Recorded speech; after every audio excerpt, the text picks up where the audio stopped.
마가복음 14장 32절에서 42절 말씀입니다.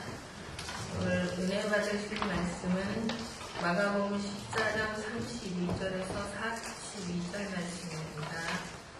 다 찾으신 줄 알고 읽어드리겠습니다. 그들이 겟세마네라 하는 곳에 이름에 예수께서 제자들에게 이르시되 내가 기도할 동안에 너희는 여기 앉아있으라 하시고 베드로와 야고보와 요한을 데리고 가실세 심히 놀라시며 슬퍼하사 말씀하시되 내 마음이 심히 고민하여 죽게 되었으니 너희는 여기 머물러 깨어있으라 하시고 조금 나아가사 땅에 엎드려 될 수 있는 대로 이때가 자기에게서 지나가기를 구하여 이르시되 아버지여 아버지께는 모든 것이 가능하오니 이 잔을 내게서 옮기시옵소서. 그러나 나의 원대로 마옵시고 아버지 원대로 앞서서 하시고 돌아오사 제자들이 자는 것을 보시고 베드로에게 말씀하시되 시몬아 자느냐 내가 1시간도 깨어 있을 수 없더냐 시험에 들지 않게 깨어 있어 기도하라. 마음에는 온이로되 육신이 약하도다 하시고 다시 나아가 동일한 말씀으로 기도하시고 다시 오사 보신즉 그들이 자니 이는 그들의 눈이 심히 피곤함이라. 그들이 예수께 무엇으로 대답할 줄을 알지 못하더라. 세 번째 오사 그들에게 이르시되 이제는 자고 오시라. 그만 되었다 때가 왔도다.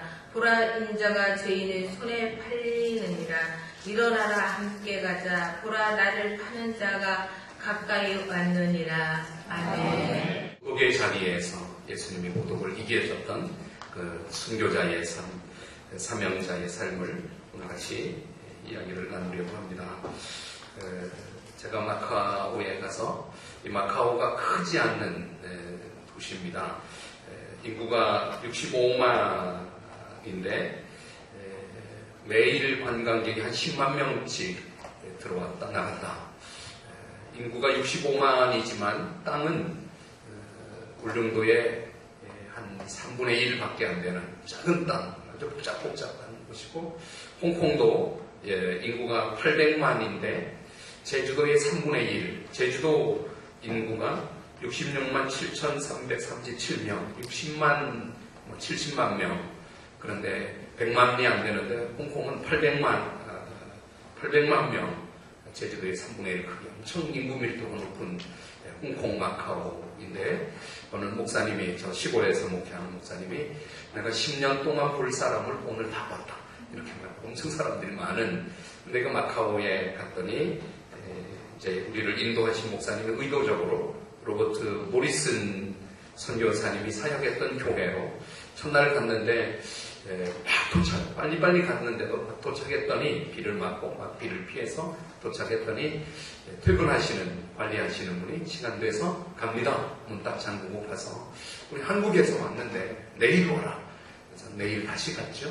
다음 날은 비가 또 얼마나 더 열심히 비가 맞는데 바지가 다 젖고 신발이 다 젖고 아주 여름장마같이 비가 내리는 빗길을 듣고 가시는 목사님이 이런 말을 이렇게 해야지 더 기억에 남고 더 의미가 있을 것이나 차에 남아있는 몇 분도 있고 저도 빗길을 들고 갔더니 이 모리슨 선교사님이 어떤 분인가 하면 우리 대한민국에 복음이 전해졌던 1885년보다 78년이나 먼저 중국 땅에 저 영국의 선교사님으로 당시에도 청나라가 선교를 금지하고 있지만 이 마카오를 기점으로 해서 20년 동안 성경 번역, 오늘 성경 번역이라고 하는 부분이 이 모리슨 선교사님과 우리하고 아주 의미가 있는 성경 번역 사역을 했던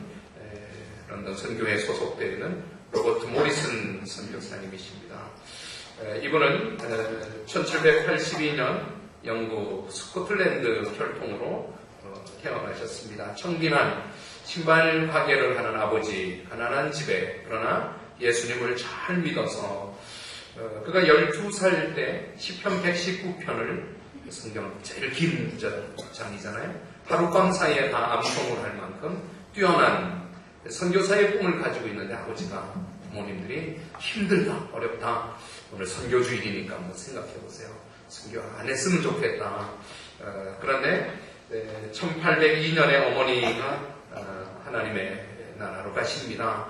어머니는 이런 그 공허함에 방황하는데 그때 선교를 결심하고 목회자 수업을 위해 런던에 갔다가 런던 선교회를 만나 25살인 1807년에 목사 안수를 받고 미국을 거쳐 중국 땅까지 7개월 동안 배로 여행하여 중국 땅 포르투갈 영으로 있는 마카오에서 선교를 하게 됩니다.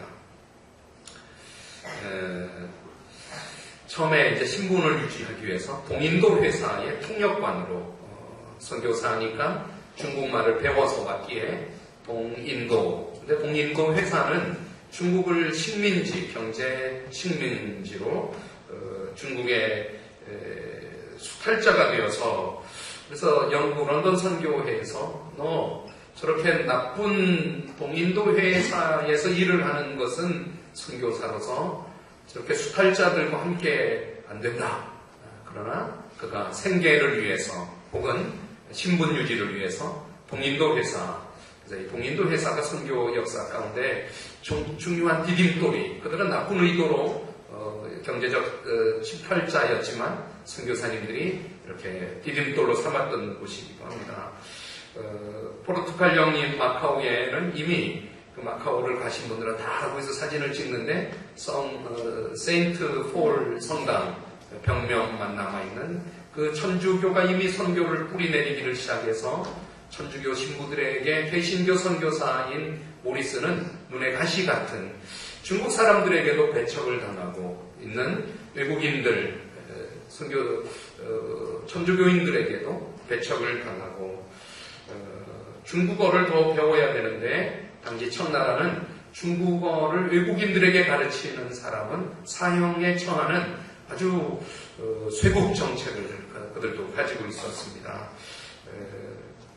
거주와 이동의 제한이 있어서 그는 중국 사람들 속에 들어가서 중국인 행세를 하고 모습은 영국 사람이지만 저렇게 모리슨 선교사님이지만 중국인들이 먹는 음식을 먹고 말을 배우고 지하방에서 경제적으로 어려웠기 때문에 그에게 있었던 어려움 중에 하나가 잊혀져가는 고통이었습니다. 냄새가 진동하는 방에 머무는 것보다 습기가 가득하고 햇빛이 들지 않는 방에 사는 것보다 어려운 것은 런던 선교회 본국으로부터 점점 잊혀져가는 것. 200통의 선교 편지를 보냈는데 단 2통만 답장이 오고 언제 추방당할지 모르는 그 불안 속에서 그가 열심히 했던 것은 성경 번역을 힘썼습니다.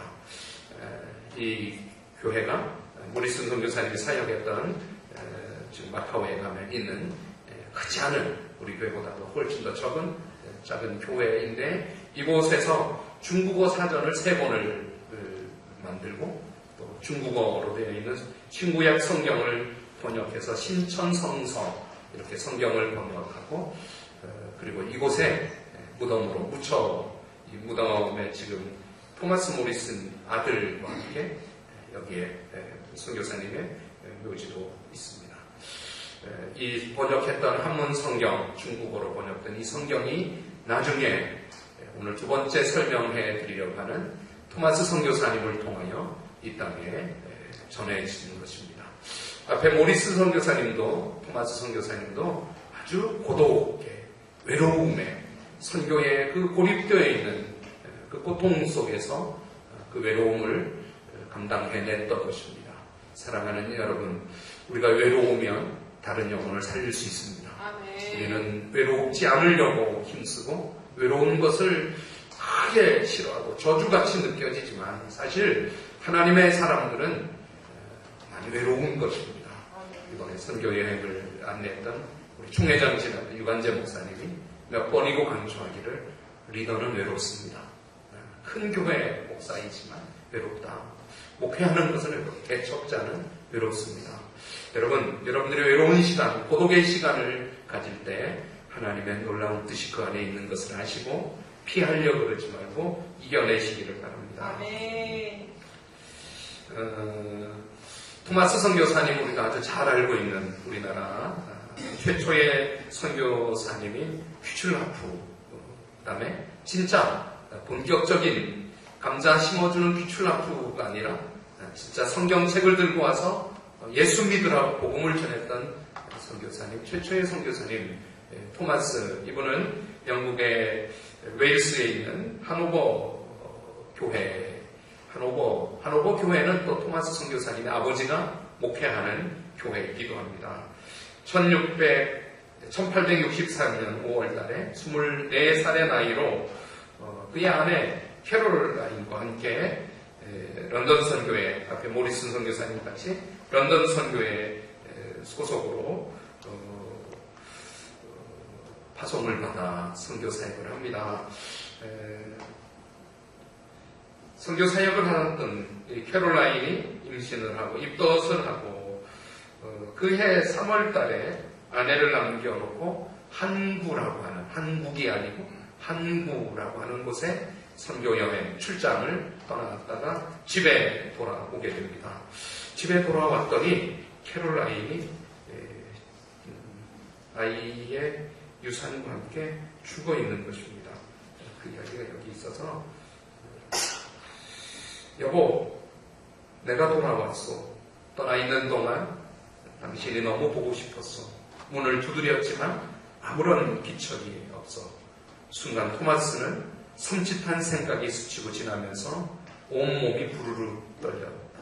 다급한 마음으로 캐롤라인, 아니 어떻게 된 거요? 당신 자고 있는 거요? 이렇게 말을 하며 문을 열고 방 안으로 들어간 토마스는 하고 소리를 지르고 말았다. 캐롤라인이 누워있는 곳에는 핏자국이 여기저기 뒤엉켜 있었다. 그의 아내는 자고 있는 것이 아니라 싸늘한 시체로 변해 있었다. 캐롤라인, 내가 왔소. 눈을 떠봐요. 내가 왔단 말이요. 그러나 싸늘한 몸으로 누워있는 그의 아내는 아무런 대답이 없었다. 캐롤라인은 아기가 유산된 후에 아무도 돌봐주는 이 없는 가운데 이미 일주일 전에 혼자 죽어간 것이다. 아내의 죽음으로 토마스가 받은 충격은 너무나도 컸다. 그 고통으로 인하여 그는 선교에 대한 회의에 빠져갔다. 마치 미친 사람의 모습과 그럴싸했다. 캐롤라인, 나를 두고 당신 혼자 가면 어떻게 하오? 하나님, 캐롤라인은 우리의 사랑스러운 아기를 유산시키고 혼자서 죽어갔습니다. 왜 나에게 이런 어려움을 주시는 것입니까? 내가 여기 왜 왔는데요? 중국에 있는 사람들에게 복음을 전하겠다고 고향과 부모를 떠나 이곳까지 왔는데 당신이 내게 한다는 것이 고작 이것입니까? 내 아내와 자식을 데려 바치는 것이 당신의 뜻이냐고요. 저와 캐롤라인은 아기가 태어나면 그 아이를 선교사로 키우려 했습니다. 그러려면 차라리 저를 데려가지 왜 저 혼자 이렇게 남겨두셨습니까? 아무 말도 없이 그렇게 계시지 말고 뭐라 말씀 좀 해보세요. 하나님, 당신은 사랑이라고 했잖아요. 정말 당신이 사랑이신 분이 맞나요?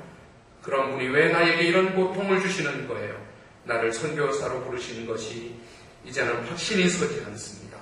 그래서 선교사직을 사표를 내고 중국 해상통역관의 통역사로 일을 하게 됩니다.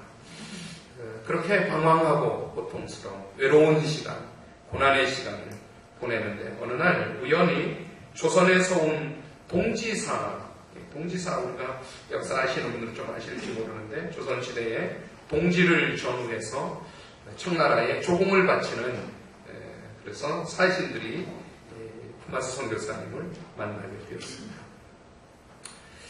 그 동지사 사신들을 통하여 조선 땅에 가톨릭의 박해를 받고 있는 이야기를 들으면서 한국에 갔다가 아내를 잃어버렸는데 한국에 대한, 조선 땅에 대한 이야기, 관심을 두게 됩니다. 그때 마치 스코틀랜드 성경 번역 선교사인 윌리엄스가 토마스, 정신 차려. 당신 선교사로 왔다가 아내, 자식을 잃었다고 이렇게 방황하면 되겠어. 정신을 깨우는 이야기를 듣게 되는데 마치 동지사의 사람들을 듣고 조선 땅에 관심이 생겼습니다. 제가 조선을 선교하겠습니다. 그렇게 조선 땅에 성경책을 가지고 앞에 모리슨 선교사님이 번역해서 되어 있는 그 성경책을 가지고 1865년 9월 달에 2달 동안 조선 땅에 몰래 와서 99권의 성경책을 또 나중에 백령도 한 200권의 성경책을 나중에 대원군이 다 압수 다시 다 수거해야 했지만 그렇게 성경책을 전하게 되는 토마스 선교사님이 황해도에 와서 성경책을 전하고 러시아가 대원군에게 통상 압력을 넣는데 대원군에게 저 러시아 함대가 저렇게 정박해서 우리에게 저렇게 압력을 넣는데 고민할 때 가톨릭 교인이었던 남종상이라고 하는 분이 프랑스의 도움을 얻으며 러시아 함대를 물리칠 수 있습니다.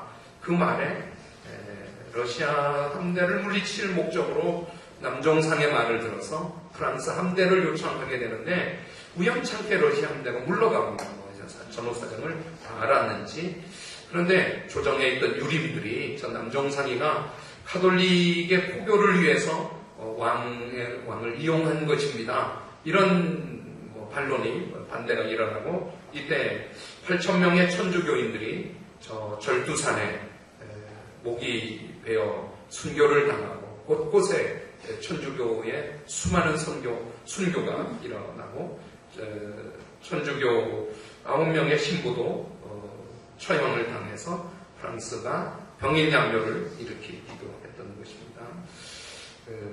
그때 이 토마스 선교사님은 이런 일들을 보면서 조선 땅에 성경을 전할 수 있는 기회를 얻고 미국 상선인 제머럴 션마노호를 타고 대동강을 올라서 그들에게 아주 좋은 마음으로 선교하고 성경을 전하기를 원했는데 제너럴 션마노호의 선장이 나쁜 사람입니다. 통상 압력만 넣고 조선들을 우습게 여기고 통상에 대해서 서로 의논을 하자고 이익현이라고 하는 사람을 통상 대상자로 배에 불러서 감금을 해버리기 때문에 조선의 군인들이 화가 나서 나중에 박충권이가 그를 구출해내지만 싸움의 발단이 되어서 서로 시비가 생겼던 것입니다. 그러니 이 제너럴 션마노호의 선장이 항복합니다. 잘못했습니다. 물러가겠습니다. 그렇게 항복하고 물러가는 척하며 다시 조선 땅에 대포를 쏘고 싸움을 하기에 조선 수병들이 군인들이 일어나서 제너럴 션마노호를 점령하고 불태우게 됩니다. 그 배에 탔던 사람들이 다 죽는데 3명이 살아납니다. 그 중에 한 사람이 토마스 선교사님이십니다. 토마스 선교사님이 그들에게 자기를 목배 앞에 2사람을 목배 선장과 한 사람의 중국인과 이제 3번째 자기의 목을 향하여 칼을 높이 쳐들고 있는 박충권에게 성경책을 주면서 마지막 제가 죽는 것은 어쩔 수 없지만 이것을 선물로 줍니다. 그 성경책을 박충권에게 주고 박충권이 최치량에게 맡기는데 최치량이 무서워서 이걸 내가 가지고 있을 수 없다고 박영식이라고 하는 위에 있는 직급에 위에 있는 사람에게 주는데 박영식이 성경책을 받아보니 종이질이 너무 좋아서 이거를 찢어 벽지로 다 바르게 됩니다. 누워도 성경이 보이고 앉아도 성경이 보이고 그 성경이 보이는 그 성경 때문에 예수를 믿게 되고 그 집이 널다리 교회라고 하는 교회가 됩니다. 그 널다리 교회는 이후에 장대현 교회가 되고 장대현 교회를 통해 길선주 목사님이 1907년 놀라운 부흥을 이 땅에 이게 뿌리가 모리슨 선교사님의 성경 번역, 토마스 선교사님의 목숨을 건 성경 전달 그리고 그 성경책은 이 땅에 대한민국의 기독교 복음을 일으킨 그 현장을 제가 다녀왔다는 얘기를 드리고요. 또 한 곳은 이건 엄청 재미난 곳입니다.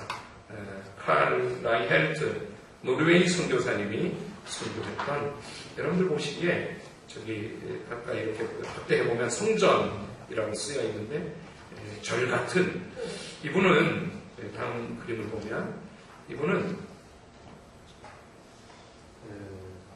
머리를 깎고 이분이 홍콩에, 여기는 홍콩인데, 홍콩에 뭐 제가 야경도 구경하고 다 했지만은, 한 30분 동안, 걸어 올라가면, 도풍산, 이 도자가 복음의 도, 풍은 바람, 성령의 바람으로, 도풍산 교회가, 거기 이제 땀을 뻘뻘 흘리면서 30분 올라갔더니, 이분이 중국에 와서 보니까 불교가 많고 불교도들이 많고 스님들이 많고 이들을 타겟으로 좀 선교해야겠다.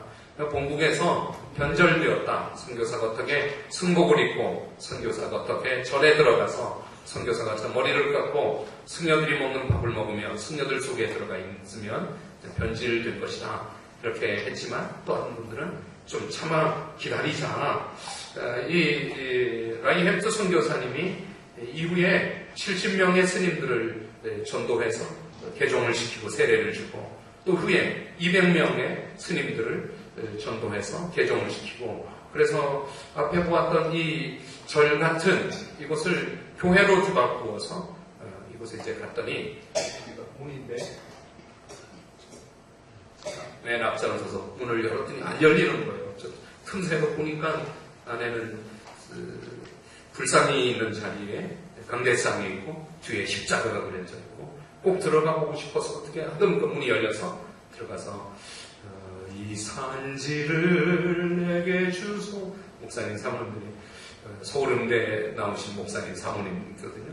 얼마나 찬양을 기도하고 라이헬트의 영성을 우리에게도 우리 민족에게도 주시옵소서. 통성으로 기도하고 그러는데 그 담당자들이 모았어요. Who is your leader? 어떻게 누가 리더냐? 왜 허락도 안 받고 와서 이렇게 뭐 하는 거냐? 따져서 합니다. 뭐 밖에 나와서 막 찾더라고요. 제가 잠깐 기다려라. 그리고 안에서 찬송 다 하고 기도 다 하고 사진 다 찍고 사진 못 찍게 해놨더라고요. 사진 다 찍고 나와서 미안하다. 다음에 올 때는 또 예약하고 오겠다. 돈을 내라. 500원을 내. 500. 7만 5천 원 정도 돈을 내라. 그래서 무슨 돈을 받냐 교회가. 다른 목사님이 주겠다고 그러는데 그분들이 하겠다. 그래서 제가 했더니까 저쪽에 십자가를 이렇게 하시는 큰 십자가 홍콩을 다 내려다보는 십자가 가서 찬양하고 우리 집내신학대학의 신학생들이 90명을 모집해야 되는데 43명이 모자라는 거예요. 그래서 신학생들, 한국 땅에 신학생들이 신학교를 안 하고, 그래서 그것을 위해서 통성으로, 총장님, 사모님이 계셨거든요. 통성으로, 또 침례신학 총장님과 교수님들이 금식하며, 신학생들이 아닌 신학교에 안 오는 거예요. 목사가 안 되려고 그러는 한국교회가 된다고 해서, 위에서 통성으로 기도하고, 찬양하고, 얼마나 은혜를 누리면서, 제가 따라왔습니다. 앞에 말했던 모리슨 선교사님이나 토마스 선교사님이나 칼라이 헬츠 선교사님이나 이분들이 다 외로움의 자리에 있었지만 그 외로움을, 그 고통을 이긴 것입니다. 어떻게 고통을 이길 수 있을까요? 저는 오늘 우리 인생이 어쩌면 고난의 바다와 같습니다. 고난을 이기면 또 파도가 또 오고 이 땅을 사는 동안에 외롭지 않을 수 있는 시간이, 고통스럽지 않을 시간이 없다고 생각합니다. 그러나 이 고난을 예수님이 이기셨습니다. 어떻게 이기셨는가 하면 제가 오늘 3가지로 말씀을 나누려고 합니다. 고난을 이기는 위대한 비밀, 첫 번째는 친구들과 같이 이기는 것입니다. 친구들과 같이. 오늘 성경에 예수님이 이 고난 앞에서 친구들을 부릅니다. 여러분들 성경 한번 32절과 33절을 성경 읽으면서 지금 이제 다른 얘기 듣다가 이제 우리가 성경을 봐야 되니까 성경 좀 읽겠습니다. 32절, 33절 읽겠습니다. 시작. 그들이 겟세마네 나라는 곳에 이르매 예수께서 제자들에게 이르시되 내가 기도할 동안에 너희는 앉아 있으라. 33절.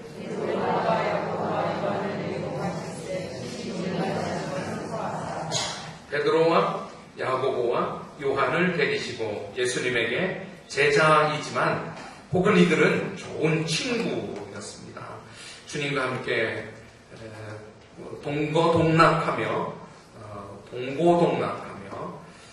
예수님과 함께 고난의 자리에 있을 때 예수님이 혼자 기도하러 가지 않고 베드로, 야고보, 요한 좋은 기도의 동지들을, 기도의 친구들을 데리고 주님은 이 땅에 우리가 고난을 당할 때, 외로울 때 이기도록 하기 위해서 우리에게 가족을 주시고 좋은 관계를, 친구를 주신 것을 믿으시기를 바랍니다.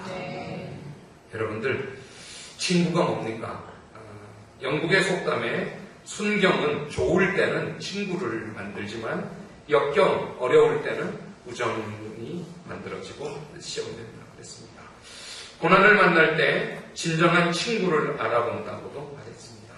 퓨리 부인은 역경에 처할 때 비로소 참된 친구의 수를 헤아려 볼 수 있다고 말했습니다. 2차 대전 때 감동스러운 친구 이야기가 있습니다. 미국의 작은 마을, 같이 학교를 다니고 친구가 되어서 같이 징집이 되어 훈련을 받고 같은 부대에, 같은 전선에 임하였던 두 친구가 어느 날 적군으로부터 폭탄이, 마치 한 친구가 참호 바깥에 있었는데 참호에 폭탄이 떨어져서 폭탄 안에 갇혀있게 되는데, 참호 안에 갇혀있게 되는데 밖에 있는 친구가 걱정이 되어 그 친구를 구하려고 나가려고 그랬더니 폭탄에 묻혀있는 부대장이 가만히 있어라, 안 된다, 나가면 둘 다 죽는다. 그런데 이 친구가 참호 밖에 놓여져 있는 것 때문에 구하려고, 그러니까 부대장이 잠깐 눈을 한 사이에 낮은 포복으로 친구에게 다가가서 그 친구를 둘쳐엎고 돌아오는 동안에 총상을 당하기도 했습니다. 참호 안에 친구를 둘러보았을 때 이미 친구는 죽고 말았습니다. 부대장이 말합니다. 봐라, 왜 쓸데없는 짓을 해서 둘 다 죽으려고 했느냐. 그때 이 친구가 아주 좋은 말을 합니다. 부대장이 쓸데없는 일이 아니었습니다. 제가 친구에게 갔을 때 친구가 제게 이렇게 말했습니다. 난 너가 올 줄 알았어. 저는 쓸데없는 일을 한 것이 아닙니다. 제 친구는 나를 믿고 너는 올 줄 알았어. 여러분, 좋은 친구가 우리를 외로운 시간에, 고통의 시간에 이기게 해주는 하나님이 주신 방법인 줄 압니다. 여러분들은 좋은 친구 있으세요? 좋은 친구 없는 분들에게 좋은 친구 있는 법을 제가 설명하려고 합니다. 여러분이 좋은 친구가 되어 주십시오. 여러분들이 그에게 좋은 친구가 되어주면 그가 여러분에게 좋은 친구가 되어줄 것입니다. 부부, 혹은 가족, 부모, 자녀, 또 좋은 친구, 우리가 고난을, 외로움을 이기는 하나님의 비밀스러운 방법인 줄 믿습니다. 두 번째, 하나님과 함께 고독을 이기시길 바랍니다. 오늘 예수님은 하나님 앞에 나아가 조금 더 나아가 땅에 엎드려 기도합니다. 뭐라고 기도하는가 하면, 여러분들 36절 한번 읽어보시겠습니까? 제가 설명 좀 하려고 합니다. 36절 시작. 아빠 아버지여, 모든 것이 가능하고 이 잔을 깨우시옵소서. 그러나 나의 원대로 가오시고 아버지의 원대로 가오시고. 예수님 뭐라고 기도해요? 아빠 아버지여. 저희 집에 아들도 있고 딸이 있는데 아들은 절대 아빠라고 안 부릅니다. 아버지, 혹은 안 부르기를 대부분 다 하지만 저희 딸은 아빠라고 부릅니다. 딸이 좋은 것 같습니다. 아빠라고 불러주면 제가 듣지요. 아빠. 예수님이 지금 아빠 아버지, 물론 남자들은 표현하지 않아도 마음으로 통하는 게 있지만 아빠 아버지. 예수님이 지금 아빠를 부르고 있습니다. 아빠라고 부르는 이 기도를 통하여 이 십자가의 고난, 이 순교의 고난, 이 사명자의 고난을 예수님이 이기고 있습니다. 그렇습니다. 기도가 우리를 고통을, 외로움을 이기게 하시는 방법이 됩니다. 좋은 친구, 가족, 좋은 사람들, 그런데 한계가 있습니다. 예수님은 철저한 인간이셨지만 또 한편에 진짜 하나님이셨습니다. 인간을 통하여, 사람을 통하여 받을 수 있는 위로, 좋은 것들이 있습니다. 그리고 또 한 가지는 하나님께 기도함으로 하나님께 얻을 수 있습니다. 기도는 하나님과의 우정이라고 어느 신학자는, 예수님이 마지막 사역으로 기도의 사역을 이 땅에 남겨두셨습니다. 최후의 만찬을 마치시고 이제 빌라도에게 가룟 유다가 데리고 온 군병들에게 잡히기 전 예수님의 마지막은 기도였습니다. 저는 여러분들의 이 땅의 마지막의 일도 기도가 되시길 바랍니다. 임종의 자리에, 죽음의 자리에 이 땅에 하나님이 맡겨주신 삶을, 사역을 다 마치고 죽음에 이르게 될 때 그때 기도하시기를 바랍니다. 하나님 앞에 기도하는 사람은 외롭지 않습니다. 기도 없는 임종, 기도 없는 죽음이 외로운 것입니다. 고통스러운 것입니다. 그런데 하나님의 자녀가 되어 아빠, 아버지를 부르며 기도로 임종을 맞을 수 있다면 예수님이 마지막 기도하셨던 것입니다.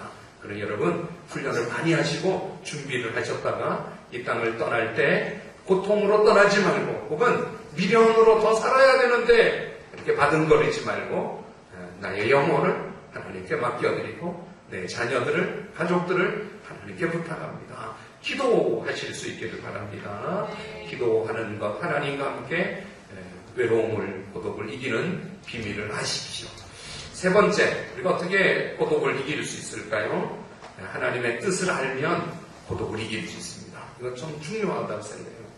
여러분들 좀 전에 읽었던 36절에 이 잔을 내게 섬기시오. 그러나 나의 원대로 마옵시고 아버지의 원대로 하옵소서. 이렇게 3번 기도했다는 거죠. 3번 기도하면서 예수님이 맞아 이 십자가의 길, 이 죽음의 길, 이 고통의 길, 이 피 흘림의 길을 가는 것이 내가 이 땅에 오신 이유고 아버지의 뜻이야. 우리가 고난을 당할 때 정말 어려운 것은 왜 내가 이런 고통을 받는지, why? 그래서 필립 얀시도 하나님 제게 왜 이러세요? 이런 책이 있어요. 하나님 제게 왜 이러세요? 왜가 해결이 되지 않으면 아주 고통스러운 것입니다. 근데 저 고난을 당할 때 왜 이 고난을 내가 당하는지, 내가 이 고난을 왜 당하는지를 알게 되면 고난은 이길 수 있습니다. 아멘. 하나님의 뜻을 깨닫는 것입니다. 아멘. 이 고난을 통하여 하나님이 주시고자 하는 진짜 이유가 뭔지, 하나님의 이 고난의 이유를 어느 목사님은 이렇게 설명을 했어요. 훈련하기 위해서다. 너 더 강해져야 돼. 이 험한 세상 믿음으로 살아가려면 훈련받아야 돼. 하나님의 훈련의 목적이 고난일 수 있다. 외로움일 수 있다.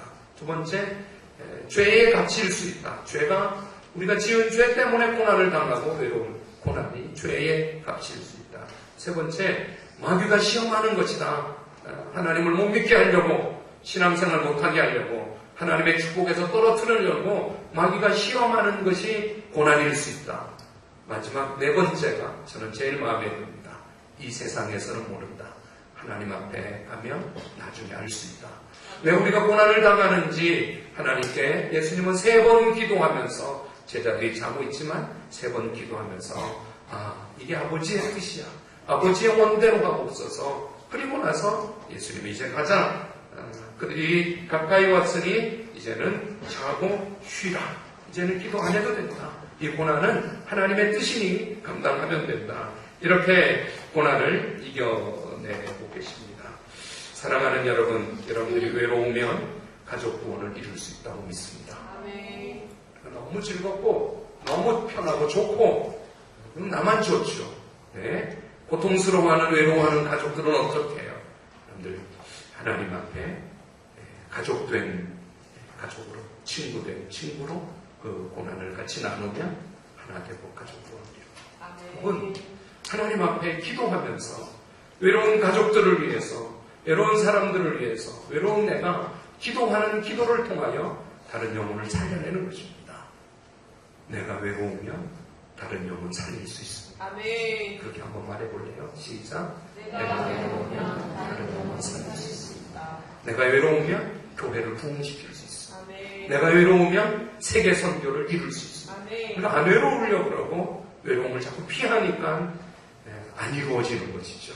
그러니까 여러분들이 3가지로 좋은 친구 관계를 통하여 하나님께 기도함으로 하나님의 뜻을 알아서 고난을 이길 수 있게 되기를 축원합니다. 고난을 이기는 사명자의 삶을 또 디딤돌로 삼고 살아가십시오. 자리에 일어나셔서 기도하고 찬양하고 기도하겠습니다. 자리에 일어나십시오.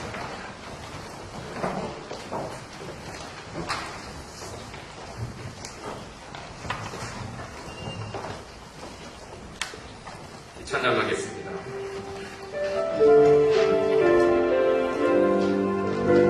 하나님이시여, 하나님이시여, 하나님이시여,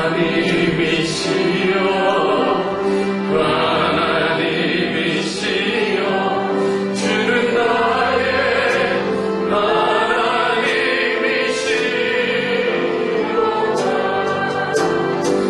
나의 몸과 마음 주가 알망하며 이제 내가 주께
하나님 우리에게 외로움을 주실 때에는 우리에게 좋은 친구도 가족도 주신 것을 믿습니다.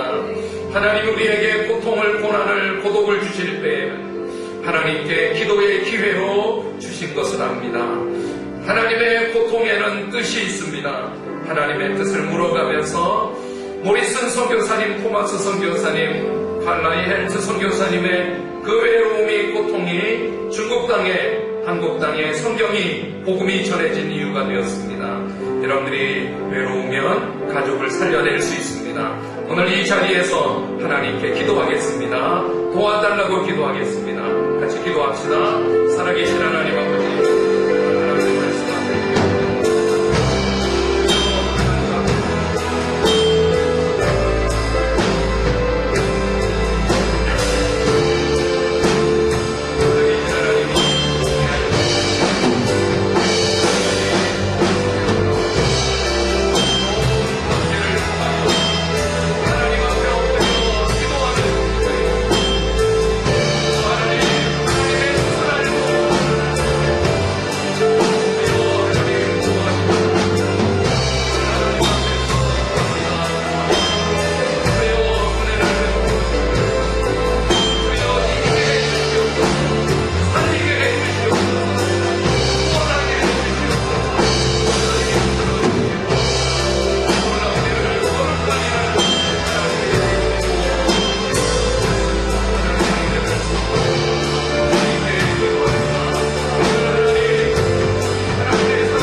하나님, 선교주일에 선교사님들을 위하여 기도합니다.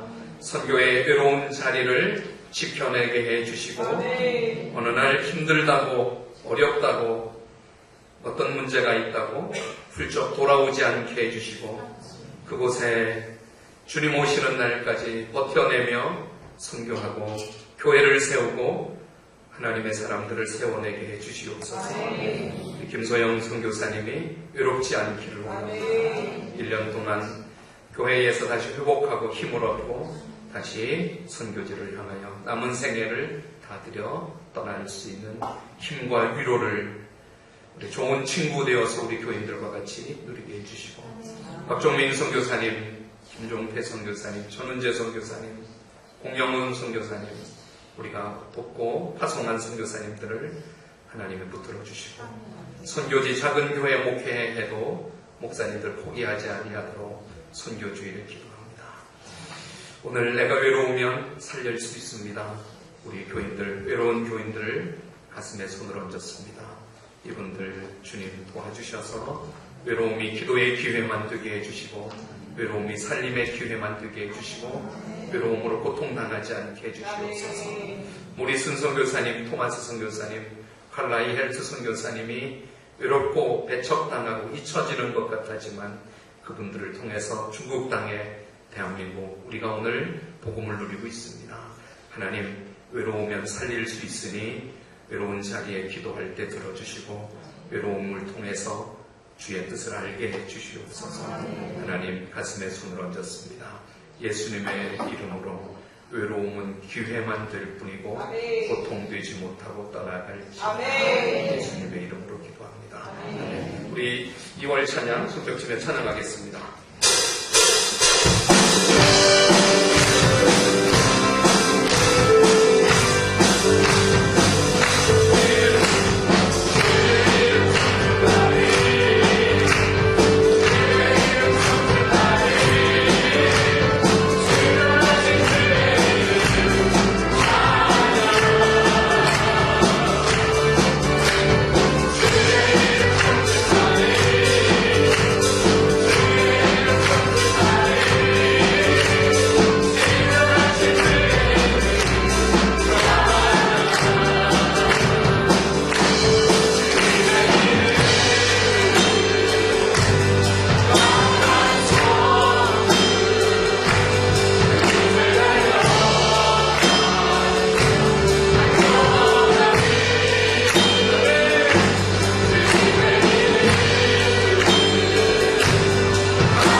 하나님 2월 마지막 주일 선교주일로 주일에 예배할 수 있게 해주셔서 감사합니다.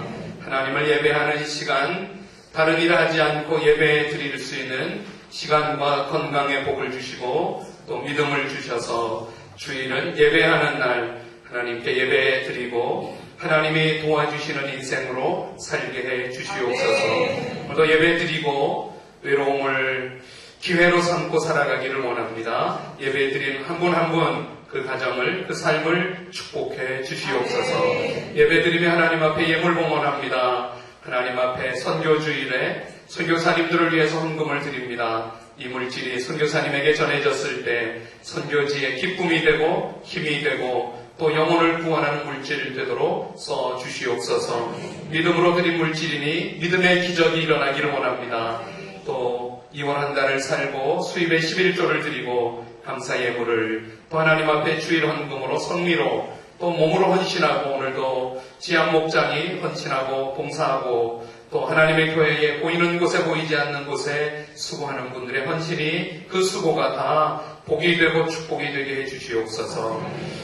지금 우리 주 예수 그리스도의 은혜와 성령님의 도우심이 또 우리 주 예수 그리스도의 은혜가 3.1절 100주년을 맞는 이 땅 대한민국에 또 한국교회가 멈추지 않고 민족을 끌어안고 선교 한국으로 쭉 서게 되도록 복을 주시고 또 오늘도 선교 예물을 드려 예배하는 그 가정과 자녀들과 그 머리머리 가운데 하나님이 복 내려주시기를 예수님의 이름으로 간절히 축복하고 기도하옵나이다. 아멘.